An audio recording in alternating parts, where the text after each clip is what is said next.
back to Rivals of the East. I'm your host, Buzz, with co-host Sean. Week 1 is in the books.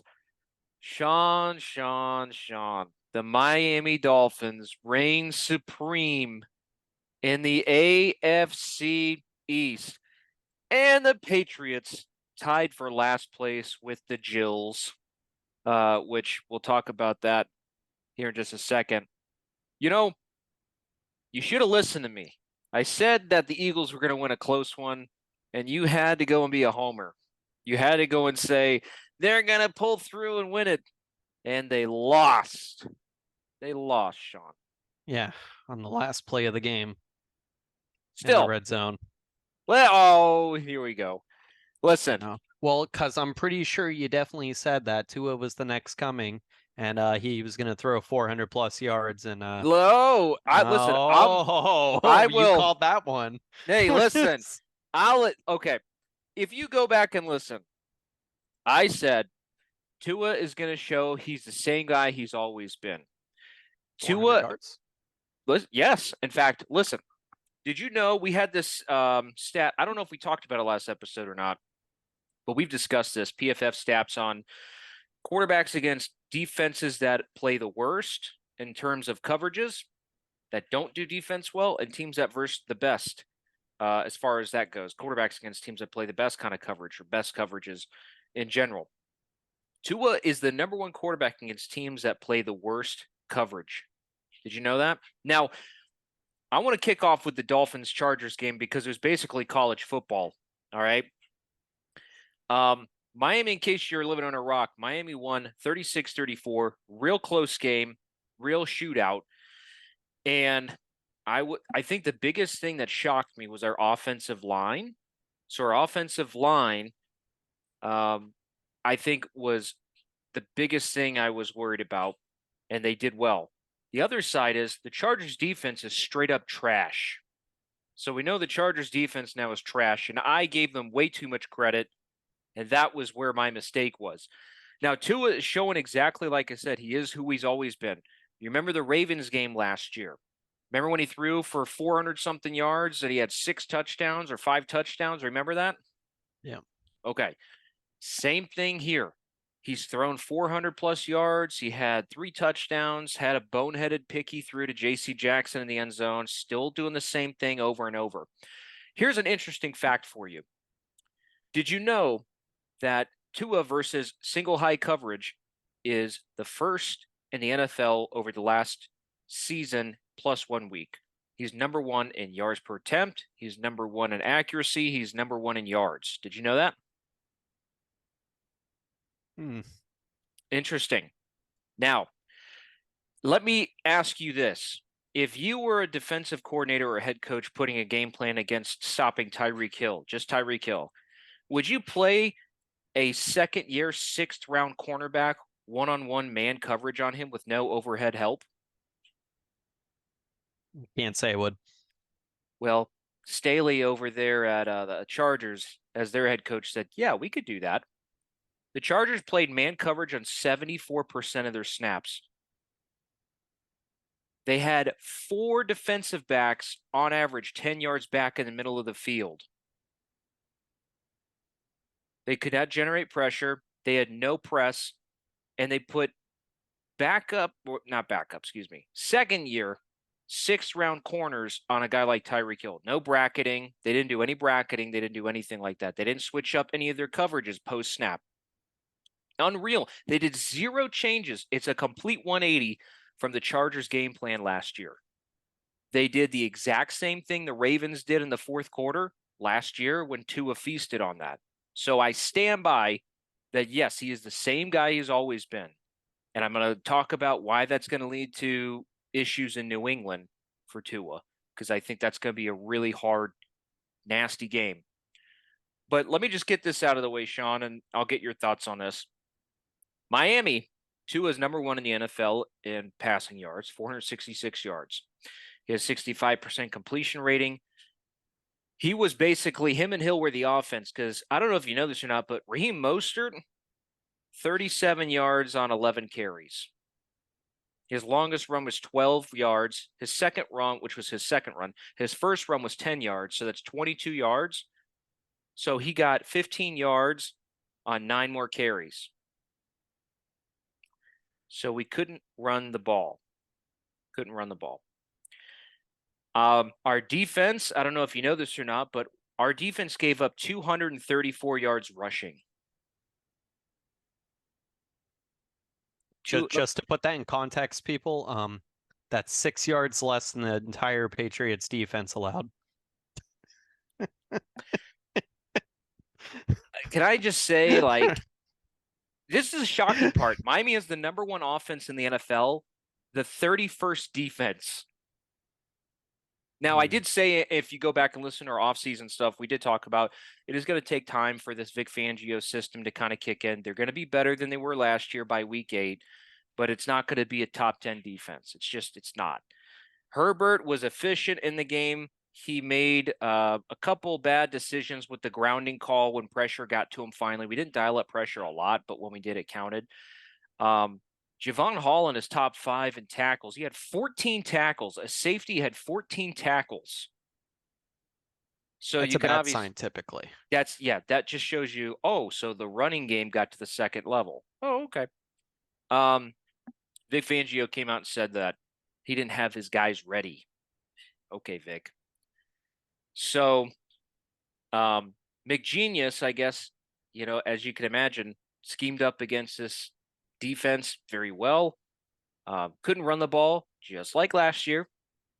And it will be that way all year long. And so we wind up taking that win, and I'll take the W. But I still stand by my statements on Tua. You try to come at me like that. I can't believe you, Sean. Regardless, what did you think of the game from watching just the highlights? I really saw nothing any different than I saw Patrick Mahomes when he was tortured. No, I'm just messing with you. Absolutely not. So yeah, it was kind of some of the same things I saw from the Ravens game. And actually what I will tell you is it reminded me of the Patriots when they were playing the Lions last year, and it was like, what are we doing here? Are we even playing defense? And they were just doing whatever they wanted to, whenever they wanted to, and that was everything but running. So I firmly believe that this game is giving a false impression of what our team is really capable of. And I know some people might be like, when you see, said here's the that, thing. I actually disagree with that. And here, let me explain to you why. oh, Was the yeah, ball let's hear it. was the ball spread around? No. No. No. What I'm saying is in terms of being able to throw for 400 yards with No, Tua. but that's my point. This is going to be my point, is that the best they can be is not good at running still I see what you're saying. and I not see. throwing to anyone other than Tyreek So Hill. I think we're both on the same page, just different ways Yeah. presenting it. Yeah. If you're looking at this, if you're going into it thinking this is the same Dolphins team as last year, you would be 100% correct. Yeah, exactly. 100%. Even the defense so far. So, and again, it will take time, and I'm not really going to give an evaluation on our defense until we're like halfway through the season. I think it takes time when you bring a new scheme in. But I'm pretty sure that putting Khalil Mack on Tyreek Hill is not a good game plan, which they did on multiple times. So, bet you didn't know that. Got cute with the pulling people back and having them sit back. Yeah, that's God. That's what happens when someone motions or just There was looks a for the play. mismatch. There's a play in the fourth, which, okay, so Tua and Connor Williams were not on the same page to start. The first drive, first snap, ball pops out. Tua falls on it. They get in the red zone. They're right there in the 3-yard line, I think it was. The snap, Tua just drops the ball and it gets recovered by the Chargers. They march 94 yards, 6-yard line, excuse me. They march 94 yards downfield for a touchdown. So it was like, okay, here we go. After that, the only other turnover was Tua throwing a pick to J.C. Jackson in the end zone. But reality is, Sean, is I know that people will say before we get into the Patriots game, I know that people will say that Tua. I did a poll. Okay, I did a poll on a messaging board, and I asked, "Is Tua?" It was a non-partial messaging board. Is Tua the best quarterback in the NFL? And 87% said no. So I guess that answers that. But has he improved? I don't I don't think so. I think this is just how he's always been, and he'll have some really bad stinkers, which we know are going to be happening, and I think New England's probably going to be one of them. But I was expecting him to throw like maybe 280 this game. I was expecting him to make more mistakes than he did, so that's a good sign. But I think that came from a lack of pressure. But this team, there's a lot. There's a lot that this team has going on right now. But nevertheless, uh, we talk about New England and the Eagles, Patriots and the Eagles. And we had our own little back and forth there last episode of what we thought was going to happen. I was correct, by the way. So I was right about that. What did you see as far as the Eagles and the Patriots go, Sean? What stood out to you? So I'm gonna start with the low bar points. So I saw what it looks like when you have an offensive coordinator that's an offensive coordinator, not a defensive coordinator coaching an offense. So I saw some things that actually worked and some things that are still to remain to be worked on. I'm not really going to judge too much on the Patriots running the ball. You had two rookie guards that I didn't even know of until day of, City So and what is the other one? It's Sal, General No, City it's Sal. so. It's so. It's a I was so. pronouncing it correct. Yes, Oh that wow, is accurate. that takes away my joke. Um, yeah, no Chinese takeout for you, but PF Chang's. so besides the point, when you and Cole Strange didn't start, so your inside guards were rookies, and that's pretty understandable that you're gonna have a hard time running the ball just running off tackle, and especially considering Calvin Anderson's only started 6 NFL games in the NFL, and he's your starting right tackle. So I'm not really gonna hate too much on the running the ball, except for Elliott. Just if you're gonna gain 3 yards, just hold on to the ball. So yeah, so there were some good things I saw Billy O sketch up that actually looked like NFL schemed offenses, and Hmm. then I saw some of this same offense I saw last year, where you turn over the ball 2 times in the first quarter. So that was They a run any of those Patricia specialty plays where the receivers all run the same routes and they run into each other? So at sometimes there were at points, and actually they flipped a play and ran the same play on the opposite side of the field. And the same thing happened where two receivers were like nearly identically sitting next to each other. And it's like, what's going on here? Maybe that was actually part of the play if you flipped it and it was the same thing still. But yeah, Zeke fumbling the ball and Mac Jones kind of getting a little loose. Looks like it was raining. That's another factor in the game. So at first, it was kind of raining as the game started. It looked like Mac Jones had an issue releasing the ball. He was overthrowing his targets. Some of them were catches, but you could tell he was flinging it up a little too high. Then he adjusted in the second half, and the ball was going a little too low. So there's some work and timing probably still out there. Juju Smith-Schuster, if there's anything I'm really disappointed in, it's probably him. It's like, what is it? 4 catches, 33 yards, really a non-factor. Kendrick Bourne actually coming up big, made some big plays down the stretch. Patriots offense weren't able to overcome their turnovers in the first half as the game was 20-25. Final drive of the game, Patriots went for it. I think, what is it, in the fourth quarter, 4 times on fourth down, Do they and they not trust their convert. kicker? It was a rookie kicker. Do they not trust him? In the rain, I probably wouldn't. Would you like your rookie kicker probably to be kicking a 50+ yarder in the rain? No, probably not. Well, Not in his it's called first game. experience. This is also called Bill Belichick. He just says whatever reason he wants, and you can't really question it because he was trying to say that there was less than 6 minutes left in the game. No, there was 6 minutes left the game, plus three timeouts and the 2 minute warning. Nice try, Bill. You're not gonna tell me that. I know the media is too scared to press him with some of those questions because he makes them look stupid Got or to just get you gives in a the one room. word answer and doesn't say anything. Um, yeah, because who am I? That's what he'll just hit me with. But besides that, the only part that I think we both consistently said, and that's exactly how it worked, is Patriots defense is a good Patriots defense, and it's probably a top three best defense in the NFL. Christian Gonzalez playing exactly how I expected and how it kind of looked it was going. Matthew Judon, Christian Barmore, Keon White, and Josh Uche all teeing off on Jalen Hurts. He only had 170 yards passing.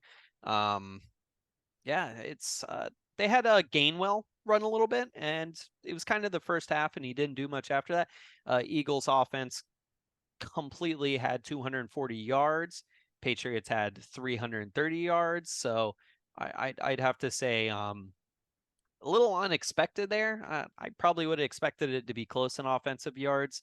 Mac Jones had to throw a lot because they weren't running the ball well. The stats are kind of skewed in that I don't think at times they were as efficient as the numbers say they were.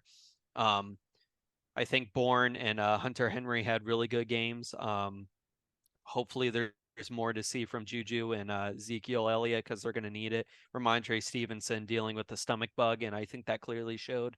At one point later in the game, though, he did catch a screen pass and take it upfield 33 yards. So besides that, I was actually really impressed by the moxie of the rookie guards.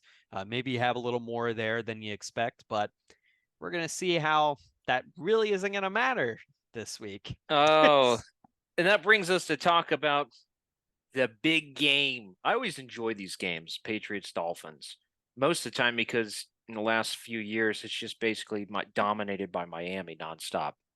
And you know, I will say this: I think about this season, and so much has changed in 1 week. You had Aaron Rodgers, all this promise, he's going to the Jets. He gets that big introduction on 9/11 in New York, and he runs out with the American flag, and he just gets really amped. The stadium is shaking. They're like, this is it. Brees Hall snaps off a big run, I believe, when Rodgers was still in, right? Yeah. Yeah. It's electric. They're like, whoa. Like 2 plays later, Aaron Rodgers back to pass, gets pressured by Bill's defender, goes to run, throw it away, falls, tears his Achilles, tore it off the bone. I have to say it's the most Jets thing I've ever seen since the Twin Towers. Listen, I have got to, and the Jets won. Josh and they Allen won. just showed Yeah, up like trash. kickoff return in overtime. Who Four cares about turnovers by tripping? Josh Allen, 3 interceptions, 1 fumble. Who cares about tripping? But what I'm saying is this: I knew when I was watching this game, Sean, I knew it completely changed when I saw Robert Saleh just stare off into the abyss on the sidelines when he got news that Aaron Rodgers was out for the year. And he's like, I've got to play Zach Wilson. No. And Wilson played quarterback. That's about all much I can say about that. I was about to say, I mean, damn, the Jets could really use a quarterback, maybe like Mike White. Anyways, they've got options. Flacco's out there. He could be a starting quarterback, they said. But anyways, He said, let's get he that says straight. that's okay, sorry. He said. But okay, so Rodgers is out. Now the Jets go from Super Bowl favorites to hopefully they can even make a wild card berth if they're lucky. The Bills showed exactly why they're the Bills. They had a game that they could have easily won against a Jets team. And let's be real, the Bills defense royally just they gave up too much in that game. The running defense that they got, the rush defense, atrocious. Okay. Just like Miami's. So now you have a New England team that's tough playing at home. And I'll say this, that the New England team is highly motivated, unlike Chase Claypool. And I firmly believe that this is going to be a dogfight, man. You have New England's front 4 to 6 is just possibly some of the best in the NFL. They get pressure.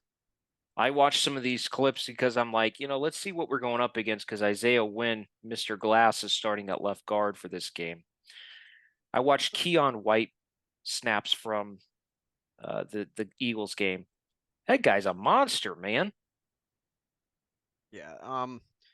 I think it's a good frame, and any one frame that I watch and I see Keon White, who's a rookie, bulldozing the starting right tackle, and then the pass gets dumped off left and he peels right off the tackle and goes to push him out of bounds. Like, it's a pretty good sign out of a Man, pretty big defensive end. But also on the same play, you have Josh Uche, who's kind of just pushing Lane Johnson around. bullying the man. I watched that play. Yeah. Now, so this is where it's at now. Miami's the favorite to win the AFC East because nobody believes in the Patriots. The Bills look bad, and the Jets lost Aaron Rodgers. I don't know if I'm ready to say Miami is going to be given this division. It's always hard. It's always tough. And I think as you go into this game and you look at it, this is the Tom Brady Ring of Honor induction game, right? They're going to be extra pumped. The place is going to be packed. You're coming off a very close, almost within your grasp, beating the team that was in the Super Bowl and had a shot to win that game, the Eagles, playing them tough. And you saw what the Eagles have done to the Vikings. Like, good God. So I don't know how this game's going to go, but I will say this, Sean, and we'll break it down a little bit. I don't believe Tua's throwing for 400 plus yards this game. He will be lucky to pass 250 this game, if that, just if that. We can't run the ball, most certainly not against this defensive line. The amount of pressure that Judon's going to be able to generate. Now I know see, this is what I don't like, Sean. I'm not willing to crown any single team and or any single player after week 1. I need to see consistency. So if anybody out there thinks that Austin Jackson is an elite right tackle after one game versus the whole body of work, go back and watch football from last year. Well, Watch how he plays. He's not. I'm actually glad you brought that up because you mentioned Mr. Glass himself, Isaiah Wynn, earlier. I just want to get this out there as a New England fan who has been watching him and paying attention the whole time and have consistently conveyed my feelings about him. He came out of the draft as a guard. He was put at tackle. He was never good at tackle. He lost his job to second round to third string players. Got put back in at guard, underperformed, or got injured. He is never healthy. He never will be. So this false mantra that's out there in Dolphins world that he was a solid player, he No. just needed to stay healthy and was unlucky. No, he wasn't. He was average at best when he was healthy. He wasn't your problem. You just knew he was going to eventually be missing. Here's the other thing too. Our offensive line is not going to be able to withstand this defensive line, and I firmly believe that. In fact, that's a fact. Tua's going to get pressured in this game a lot. I don't care what anybody says. You can throw Ingle in there to try to block. These guys are going to get pushed. That Eagles offensive line is 4 times as good as ours, talent-wise. It's probably top 5 offensive line in the NFL. Easily. And they got bullied. I do believe it was like a ridiculous 14 pressures or something the Patriots got on him. So Tua was pressured 5 times per PFF on 45 dropbacks. Mac Jones was pressured 18 times on 34 dropbacks. So, are you going to see Vic Fangio dial up on that offensive line for the Patriots? Yes, you are. I think Vic Fangio is going to bring a little more blitzing packages out on this because You guys just have bums off the street right now. So it doesn't bode well for your offense. But defense wise, man, Hill last year had a combined, I think it was in both Patriot games. I think he had a combined 120 yards, 1 touchdown, and 12 catches. So, and if you're containing in 2 games, it's going to So be here it interesting. is. So I believe it was either 14, 15 pressures, and Hurts had 33 dropbacks. So half the time Yeah. he had the ball, he was pressured. God, man. This is, and it just goes to show you that I don't care what anybody says. Listen, I don't like the Patriots, but I respect Bill. I respect good players and good coaches. Anybody who tells me, or if I hear or see anybody say Bill Belichick is washed up, Bill Belichick doesn't know what he's doing, he's not the smartest guy in the room anymore, you don't know football. Bill Belichick was 1 game out of the playoffs last year with Matt Patricia calling offense. Let that sink in. His Patriots team, probably had the worst wide receiver core in the NFL. probably, he has this team within striking distance to beat the the Eagles in the first week. They barely lose that game. They're going up against a divisional opponent. Bill Belichick, has been waiting for this game. He's been waiting for this game. So, like he does every divisional game. I think this is what's going to happen. We'll talk about our predictions here. I think you're going to see Mike McDaniel probably draw up a lot of screens or quick RPO type plays to try and get the ball out of Tua's hands as humanly fast as possible, because we are trying to avoid pressure. We are trying to get the ball out to Hill right there at the line so he can try to make yards after catch. I don't think you're going to see any deep shots except maybe a couple of times. I think one of them's probably going to bite Tua like the last time with J.C. Jackson. Just like he makes boneheaded throws every once in a while. And I think you're going to see the Patriots dial up on some of those. That's personally with Miami's strategy on offense. That's what I see happening. Sean, what do you think? So I think a little bit with what you're saying. Patriots play a lot of 3-4 formations. They like to play 1-man deep or 2-man deep and kind of just go from there.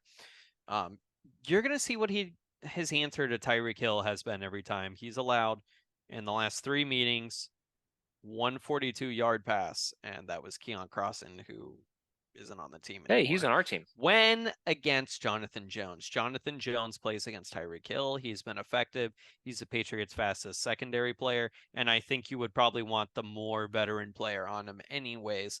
So what I think you'll probably see Jonathan Jones either bracketing or just being totally out there on an island by himself and probably given assistance to Christian Gonzalez over top of Jalen Waddle. He's been playing more slot, so that's a potential. Or you might see Miles Bryant, which I actually think if there's an opportunity for the Dolphins, it's actually going to be Jalen Waddle because you're probably going to have the lesser talent covering him.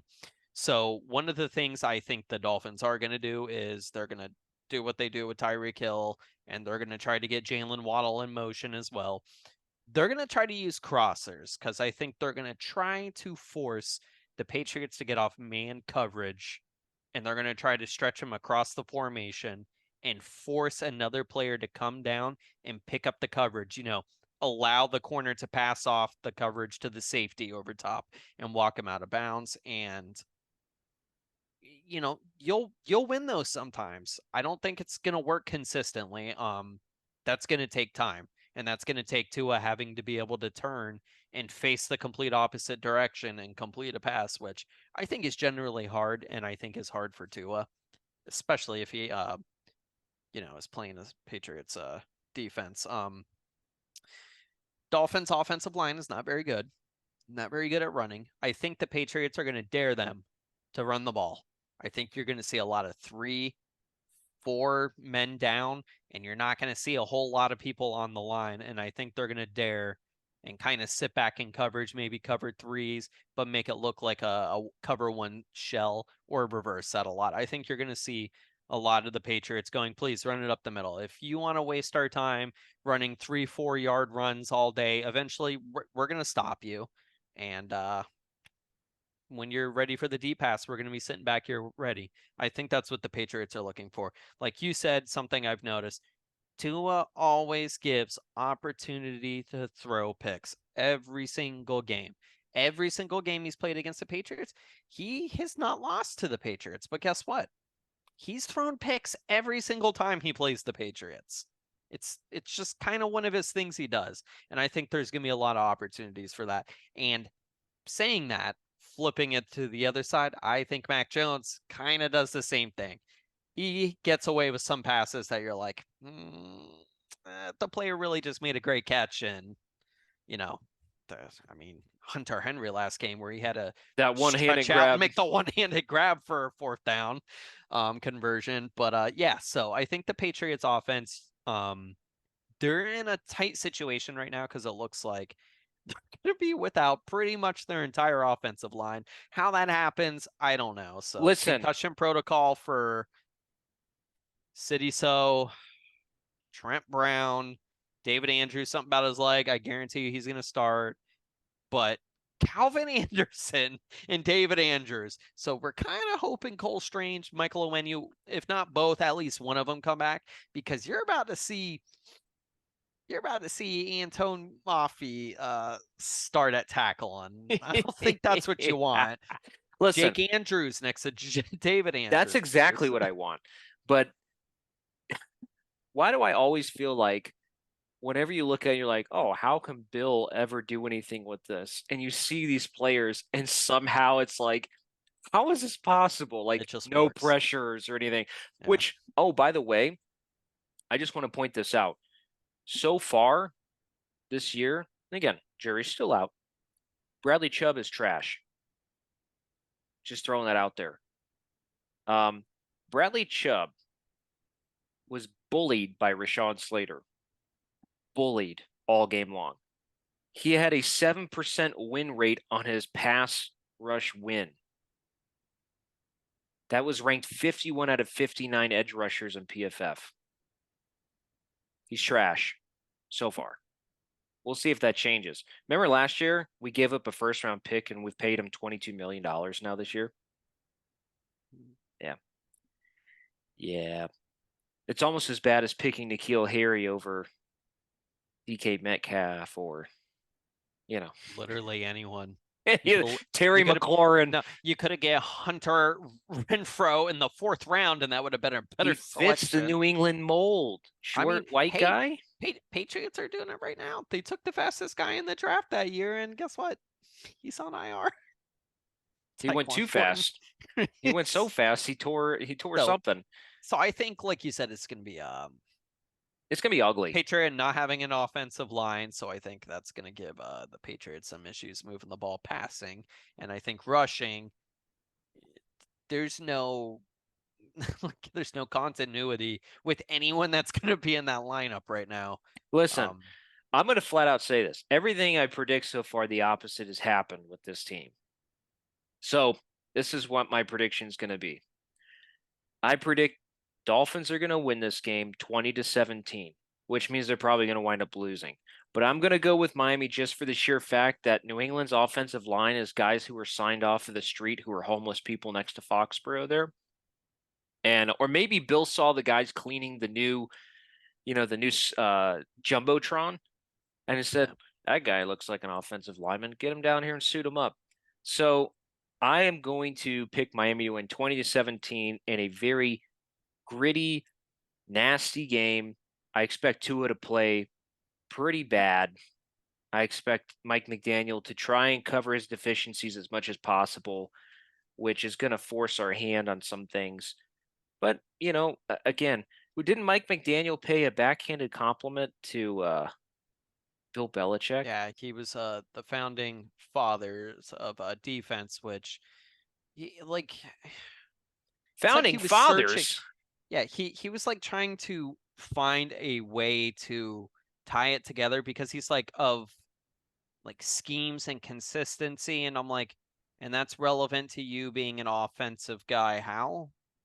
Like, Mike I don't. McDaniel doesn't know anything about defense or calling defense, I should say. He knows how to read and things like that. My favorite thing, Like literally just reading. my favorite is so you know Bill Belichick has been doing breakdowns before we get into your Yeah, score prediction here, by the way.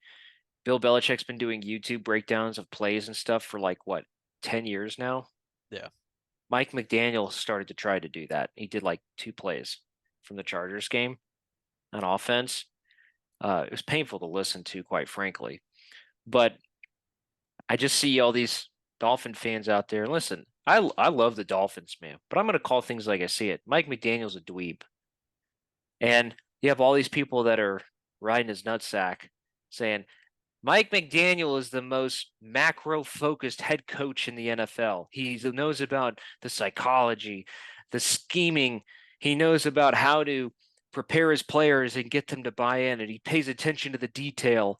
And no other head coach does this. Like, Are you sure?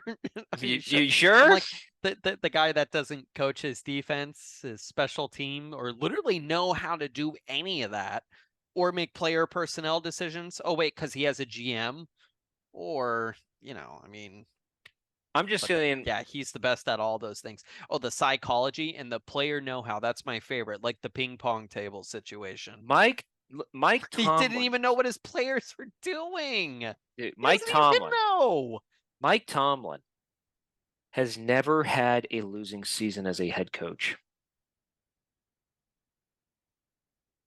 Let that sink in. He had Kenny Pickett last year, which if you didn't see the Niners Pittsburgh game, uh, He's finished seasons where he's had Charlie Batch, Joshua Dobbs Joshua starting at Dobbs. quarterback. Listen, so I'm just gonna say right now, hey, it's cool. I like that kind of stuff, And Mike McDaniel has done, I think, a really good job of bringing this team to a place where we can move the ball offensively. He does a good job with his motions. He does a good job with those things. He's very inconsistent. When talent disappears due to injury and it relies more on coaching, it's a big weakness of his. You can look back to last year when we had injuries and it relied more so on his coaching to be the forefront to win us games, and it fell short quite a few times. In fact, he cost us the wild card game against the Bills because he couldn't get a play in time, but he was too busy vaping. So first year head coach, you don't know not to vape when you have a playoff game on the line. You know what I'm saying? So, but my prediction: 2017 Dolphins. Sean, what's your prediction? I actually think it's interesting you said that. 24-17. I think the Dolphins are going to win, and it's going to be hideous. I can't imagine a situation where I'm going to look after this and someone's just going to tweet and just say, somehow the Patriots made it through with one starting lineman playing. Like, I don't, Listen, from last year. Like, Bill. I just don't Here's see that happening. here's the only thing that concerns me, Sean, is that Bill Belichick, his kiss of death is when he gives you a compliment, right? Yes. He said Vic Fangio is one of the best defensive minds in football, something along those lines, and like Yeah. he's got nothing but the utmost respect for Vic Fangio. Yes. And all I could think of was I'm like, well, he figured the defense out. Like, well, he figured that out. He knows what's going to happen. Yeah, it's a polar opposite of what he does. So It's basically that's Bill's way of saying like, oh, you think you're so good, huh? Well, just watch this. and just letting you know, I looked at it, and what is it? It was about 60% of the dropbacks that the Patriots ran against the Dolphins zone. 60%. So Last year. yes. Now, here's the interesting thing. I'm curious. Before we wrap up, the Patriots normally like it. I sent something to you, an article. Devontae Smith mentioned this recently. He said, and I'm paraphrasing, but it was from his interview recently. He said the Patriots switched up their defensive looks so much that he didn't know what their game plan was. He didn't know what they were doing. He didn't know, he couldn't tell half the time or more than half the time, like after the snap, who was going where, what was going on. Jabril Peppers was all over the field after the snap all the time. He couldn't figure it out. So if he couldn't figure it out, Jalen Hurts had a hard time figuring it out as well. Do you think New England's going to do that to Tua in this game? Are we going to see a lot of post-snap changeups?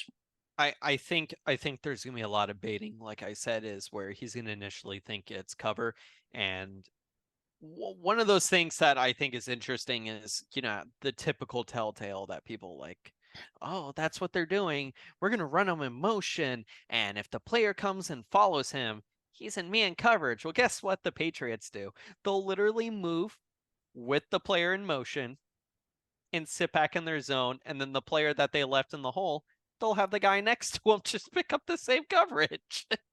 Yeah. So it doesn't work like that. Like usually when you have fast players, it does help. But if they have multiple zones and the safeties are communicating, which I think the Patriots have a pretty solid safety room, I think they all had solid marks against Jalen Hurts last week. I think the only person that you didn't see too much was Kyle Duggar because he was the lone man sitting back. So he hasn't been up against the line like we typically have seen him. But it kind of worked out because, Jabril Pepper kind of likes to lay down the hit stick if you don't remember poor Hurts. He took a Man, solid nice hit. I would like to see just one of those. Just one on Tua and see how that works out. But you yeah, want him to get concussed? I didn't say that. I didn't say that. You want him to get hurt? No, if he gets hurt, that's up to him. I mean, he That's up did to take him. training on falling to the ground, so If listen, if that's Jabril Pepper, assuming. See, that's my favorite thing here. People were upset that people were criticizing him for it, and I went, sometimes injuries aren't thought through, and it doesn't matter what you think or do about it. You think Aaron Rodgers, if he learned how to get better foot placement or taking some stretching exercises before the game, or maybe having an extra banana with his milkshake would have probably prevented the tendon from stretching from an off-plan foot press. And I'm just like, sometimes it doesn't matter what you want to do. yeah, it's true, but he did demonstrate multiple jiu-jitsu roles in So he like preseason. hip tossed the air No. The himself, roll or back and the stuff like that. I listen, if you get mm, hit by Matthew Judon, I don't care how much jiu-jitsu that you know. actually, I'd probably say Keon White, he's a pretty scary guy. Yeah, even when they drafted him and they were asking him how he felt, and he went, "Here to play." It's like, that's all he got. Like, dear God. By the way, his pass rush win rate percentage, Keon White, I know he only did what, about 30 something percent of snaps. 32%. 32. In those 32% of snaps, in that sample size, he was number one in all categories for a rusher. Number one in the NFL among rookies, among win percentage rate, all of that. That's pretty scary. So I don't know if Teron Armstead might be back for this game. I think he was at practice. He's listed as questionable, so not entirely sure there. In fact, let me pull up the injury report here, and let's take a look here. Yeah, all right, so we're going to look at the Miami Dolphins injury report, and let's see. All right, so looks like here we go. As far as injury report, just to get everybody an idea, the injury report right now is Teron Armstead is limited. Elijah Campbell was limited. Julian Hill, tight end, was limited. Achane, Howard, Jones, Mostert, Waddle, Williams, all full participants. Patriots, Trent Brown, City So did not play. Limited was David Andrews, Kayshawn, I don't know his name, Bout? Booty. Okay, Booty. Kayshawn Booty. Jonathan Jones was limited. Michael Onwenu limited. Devontae Parker was limited, and Cole Strange was limited actually today. So, that's another thing I just remembered. Interesting stat.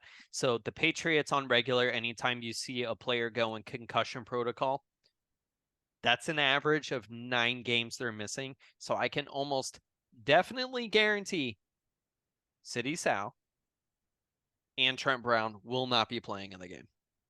Fair enough. Cole But Strange? but the fact that Cole Strange and Michael Onwenu were both limited, I think that's actually a good chance. There's a good chance you'll see them, or Yeah, one of them at least.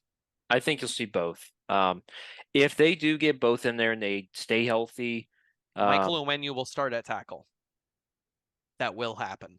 there you go. He'll Okay. be at left tackle. Yep. Left tackle. There you go.